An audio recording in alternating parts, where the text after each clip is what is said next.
अस्सलाम वालेकुम नाज़रीन। प्रोग्राम सिंध जे मुक़दमे सां गॾु मां आहियां हमीद भुट्टो। नाज़रीन, सिंध जो मुक़दमो, सिंध जी ॻाल्हि, धरतीअ जी ॻाल्हि, सिंध जा मुख़्तलिफ़ केस आहिनि। केतिरा ई मुक़दमा मुख़्तलिफ़ हवालनि सां मुख़्तलिफ़ इदारनि जे मथां लागू थियनि था पिया, छाकाणि त हिन मुल्क खे ठहे 60 साल खां वधीक अरसो थी चुको आहे ऐं सिंध सां वैसा घातियूं मुख़्तलिफ़ तरीक़नि सां ॾींहों ॾींहुं वधंदियूं रहियूं आहिनि। बुख, बदहाली, महांगाई, करप्शन उरूज ते ॾींहों ॾींहुं वधी रही आहे। इन सभु मामलनि ते जेतिरो ॻाल्हाइजे ओतिरो घटि आहे। असां कोशिशि कई आहे त अॼु पंहिंजे प्रोग्राम में जेको असांजो पोरे वारो खातो आहे, महिनत जे हवाले सां लेबर वारो खातो, लेबर जो खातो सिंध में मौजूदु आहे ऐं माण्हूअ खे पूरो उजूरो सिंध में नथो मिले। मज़दूर जेको असांजो सूबो आहे उन में ज़रई पोरियो कंदड़ जो हिकिड़ो वॾो अंग आहे। उन खां पोइ ॿियो जेको लेबर आहे सिंध में उहो तमामु घणो पोरियो बि करे थो, मज़दूरी बि करे थो, पर उहो साॻियो असांजो मज़दूर जंहिंजी रत जे पघर जे करे असांजो मुल्क जी तरक़ी ॾींहों ॾींहुं वधे पई, ऐं पर उहो साॻियो जेको असांजो मज़दूर आहे, जेको पोरियत आहे, हारी नारी, उहो ॾींहों ॾींहुं बुख बदहाली जे शिकार थी गुरबत जी चकीअ में पीसजो रहे पियो। उन सॼी कहाणीअ ते, उन सॼी ॻाल्हियुनि ते असां सां गॾु महिनत वारो वज़ीर अमीर नवाब साहब मौजूदु आहे। पाण अवामी नेशनल पार्टी जो सेंट्रल कमेटी जो मेंबर पिण आहे। अमीर साहब, आपकी मेहरबानी जो आप आने हमें आज वक्त दिया। आप मेहनत के वज़ीर हैं, हमारे सिंध हुकूमत के सूबाई मिनिस्टर हैं, मगर इस वक्त जो सिंध की सूरत हाल है, जैसे मैंने पहले भी कहा कि वो ये है कि हमारा जो मज़दूर है, जो हारी है, जो भी है, वो मज़दूरी तो करता है मगर उसको खाने के लिए सही से रोटी नहीं मिलती। इतनी महंगाई, गुर्बत, बदहाली सिंध के अंदर जो फैली हुई है, तो मज़दूर को तो मेरे ख्याल में अपना सही उजूरा तक यहाँ नहीं मिलता।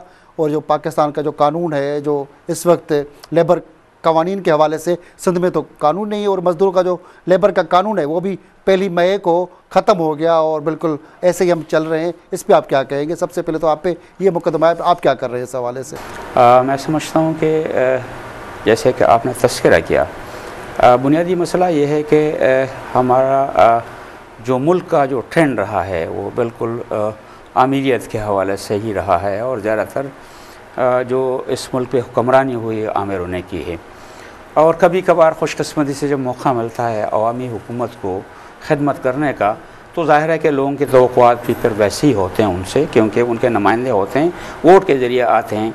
तो बिल्कुल आपका कहना बजा, लोगों के तवक्कुआत हैं और उन तवक्कुआत को पूरे करने के लिए हमारी हुकूमत जो अक़दामात कर रही है उसका भी इंशाअल्लाह मैं तज़किरा करूँगा आगे चल के। लेकिन आपने जो मुख्तसर बात की है, पूछा है कि इस वक्त आप मेहनत के वज़ीर हैं और यहाँ पर वो कानून ही मौजूद नहीं है, तो ऐसा नहीं है। बल्कि मैं आपको थोड़ा सा ब्रीफ करूँ कि ये सिर्फ एक आर्डिनेंस था जो IRO 2002 कहलाता था। हमारी हुकूमत ने जैसे और अक़दामात किए थे कि मिनिमम वेजेस में इजाफे का, मिनिमम पेंशन में इजाफे का, और साथ में ट्रेड यूनियन पर से पाबंदी हटाने का, तो पहले ये कदम हमारी हुकूमत ने आते ही ये 2002 का जो IRO था उसके ख़ात्मे का ऐलान करके IRA 2008 ले आए। अच्छा, उसकी मियाद 30 अप्रैल 2010 तक थी, और उसमें मजीद जो जाहिर है कि दूसरा आर्डिनेंस तो लाया जा सकता है। पाकिस्तान में अगर मार्शल लगानी हो, कुछ लगाना हो, तो आधे मिनट में आर्डिनेंस आ जाता है। आगे मुझे बढ़ने दे।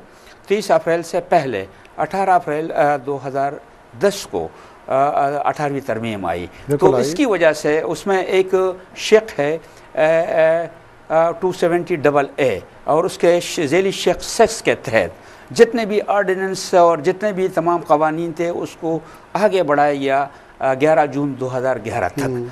तो इसमें थोड़ी सी कन्फ्यूजन पैदा हुई कि IRA 2010 कंटिन्यूस है या वो बिल्कुल ख़त्म हो गया है। तो उस पर पुख्तनख्वा का जो वो है वहाँ पर पुख्तनख्वा लेबर ट्रिब्यूनल है, एफिलेट ट्रिब्यूनल, उनका फैसला है। पंजाब लेबर एफिलेट ट्रिब्यूनल का फैसला है, सिंध का है, और आपका NRC का है, उन तमाम ने ये फैसला दिया है कि ये कंटिन्यूस है। लेकिन इसके बावजूद तो कोई नहीं आया ना अभी तक। नहीं, वो जो IRA 2008 जो लाया गया, जो 13 अप्रैल तक चलना था, तो वो कह रहे हैं कि उनका कहना ये है कि ये 11 जून 2011 तक कंटिन्यूस रहेगा। इन द मीन टाइम आपको तरमीम करनी है। लेकिन इसके बावजूद कुछ लोगों का ख्याल ये था कि ये 30 अप्रैल को ख़त्म हो चुका है। इसी के लिए हम यहाँ सेनेट असम्बली में, क्योंकि अभी 18वीं तरमीम के तहत ये प्रोविंशियल सब्जेक्ट हो गया है, तो हमने अभी असम्बली में ले आए हैं IRA 2008 जो उसको IRA 2010 के शक्ल में इंशाल्लाह हम ले आए हैं, इंट्रोड्यूस करा दिया है। उसमें ज़ाहिर है कि थोड़ा सा असम्बली में बहस होकर इंशाल्लाह मंजूर करवा देंगे और ये सिलसिला कंटिन्यूस चलेगा ताकि वो कन्फ्यूजन ख़त्म हो। बाकी ये मगर इस वक्त जो सूरत हाल है, वो CBA एक इदारे होते हैं मुख्तलिफ ट्रेड यूनियंस के, उन पे तो पाबंदी है, उनको कुछ आगे नहीं जाने दिया जा रहा। वो पाबंदी नहीं है, कोई लेबर पॉलिसी वाज़ेह सामने नहीं आई, पाबंदी नहीं है, तमाम काम हो रहे हैं। और इसी के लिए ये जो हमने वहाँ पर हम जो ले आए हैं उसमें असम्बली में, तो हम उसको 1 मई 2010 से कंटिन्यूस, मतलब उस पे बैक डेट से इसके इम्प्लीमेंटेशन होगी जब ये पास होगा इंशाल्लाह। हमारे नुक्ता नज़र में फ़र्क है। मैंने बताया ना 3-4 मैंने अपील ट्रिब्यूनल्स का मैंने हवाला दिया कि उन्होंने क्लियर कट अपने डिसीजन में बिल्कुल क्लियर कर लिया कि ये कंटिन्यूस है। वफाक ने सारे सूबों से ऑर्डिनेंस के हवाले से तजवीज़ मंगाई, मगर सिंध के हवाले से कोई तजवीज़ नहीं गई।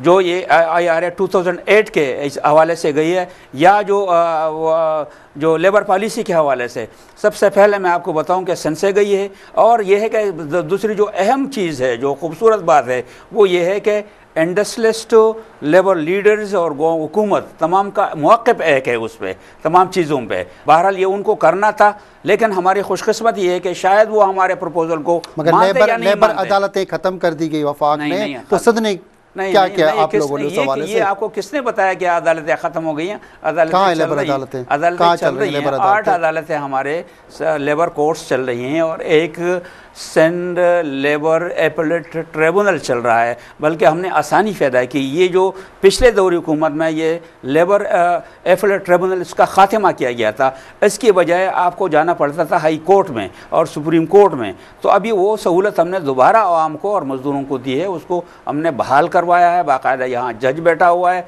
तमाम अमला हमने दे दिया है, तमाम कारोबार उनने अपना काम स्टार्ट कर लिया है। और जो भी अपीलें हाई कोर्ट में अब जा रही हैं यहाँ एपेलेट ट्रिब्यूनल में। और CBA की जो रजिस्ट्रेशन का कानून था वो ख़त्म है, उसको आप कैसे देखते हैं? जनाब, ये एक ही बात है, ये जो मैं बता रहा हूँ कि IRA 2008 के हवाले से जो चीज़ है उसी की मैं बात कर रहा हूँ कि 3 ट्रिब्यूनल्स का और एक NRC का फैसला है कि ये कंटिन्यूस से तमाम एक्टिविटीज़ चलती रहेंगी।